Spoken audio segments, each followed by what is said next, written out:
Hi, everybody. My name is Ben Conroy with the National Sports Media Association. Today, I'm talking with 2022 New York Sportscaster of the Year, Mr. Gary Cohen. Gary, thank you for taking the time to join us today. Thanks for having me, Ben. Absolutely. So I wanted to sort of start at the beginning here. I wanted to ask maybe how you got your start in sports media, how you got your first job, and then take me along your career path to where you are now. Well, it probably started when I was 9 years old and got an AM radio in my room for the first time. I'm old enough that it was a, a big wooden box that you had to wait to warm up because it had tubes in it. So that it goes back that far. I grew up listening to Marv Albert and Bob Murphy and Ralph Kiner and Lindsey Nelson and Al Albert and John Sterling and as many out of town broadcasts as I could gather in. And I was fascinated by sports on the radio, particularly play by play. But I never really thought of it as a job path. And then I got to college and I went to the University of Pennsylvania my freshman year, and I saw an ad in um, the paper during orientation. It said, if you want to be the voice of the Quakers, come to this meeting. And I went to the meeting and they said, go to a game, take a tape recorder, make a tape. I went to a Penn Lafayette freshman football game, made a tape. They put me on the air, gave me a few opportunities. I transferred to Columbia the next year and got to do more. When I got out of college, I wanted to get into sports, but I also wanted to be on the air. I didn't want to be sweeping floors or pulling wires. So I got a job doing news actually out of town in New Hampshire. That led to a sports job in South Carolina. That led me to Norfolk, Virginia, where I did my first D1 basketball for Old Dominion. That led to my first minor league job in Durham in 1986, doing A-ball for the Durham Bulls. The next year, I was able to get a job in Pawtucket doing the AAA Paw Sox for a couple of years.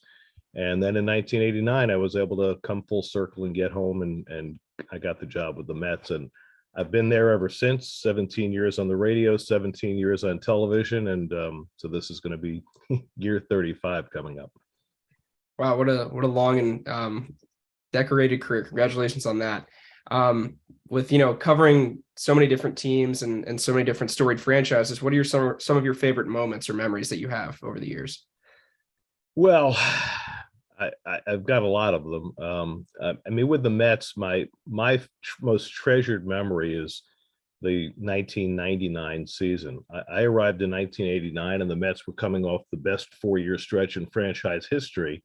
They won the World Series in '86. They got to the LCS in '88, and it was supposed to be a long and celebrated stretch of dynasty. And I got there and they fell off the table. So it had been 10 years that I had been with the Mets and they hadn't been to the postseason. So 1999 was special. They had all sorts of thrilling come from behind wins. They were 2 games behind for the wild card with 3 games to play and managed to force a 1-game playoff, which they won in Cincinnati.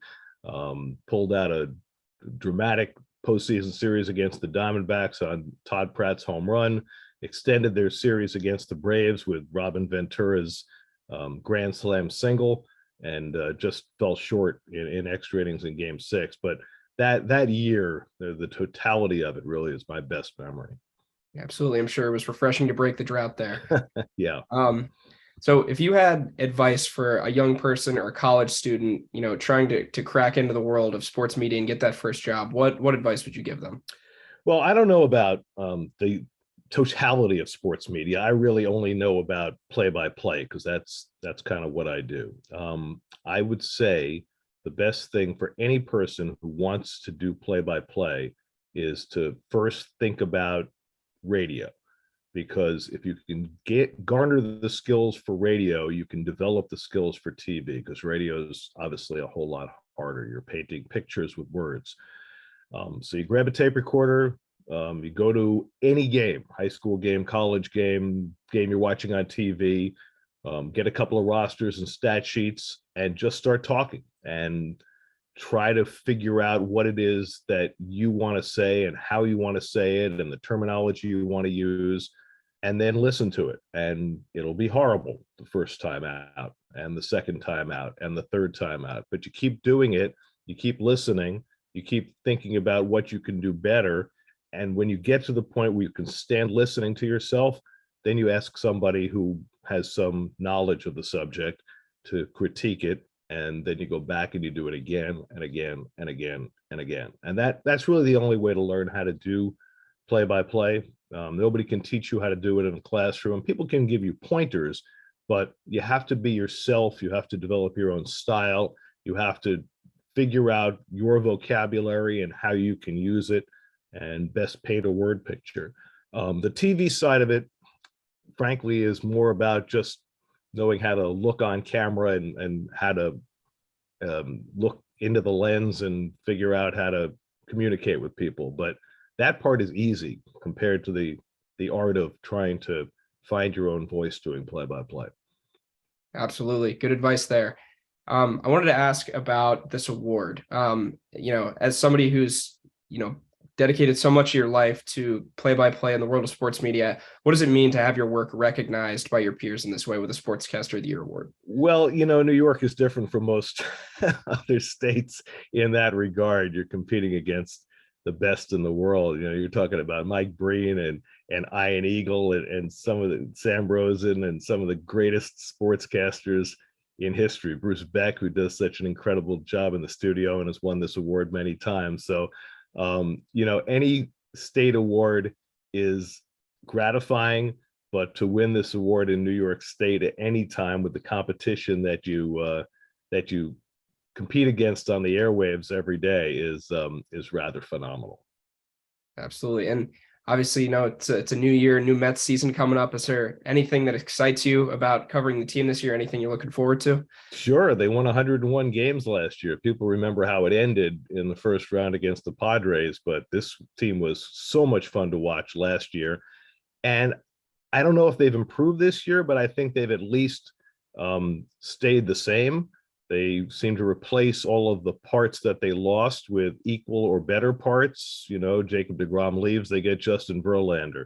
Taijuan Walker and Chris Bassett leave, they get Kodai Senga and Jose Quintana, that kind of stuff. And for my money, it might be an even better team than it was last year. Buck Showalter was fantastic, won Manager of the Year in his first year with the Mets, and I think they're primed for another great year. The only problem is they've got two other great teams in their division, the Braves and the Phillies.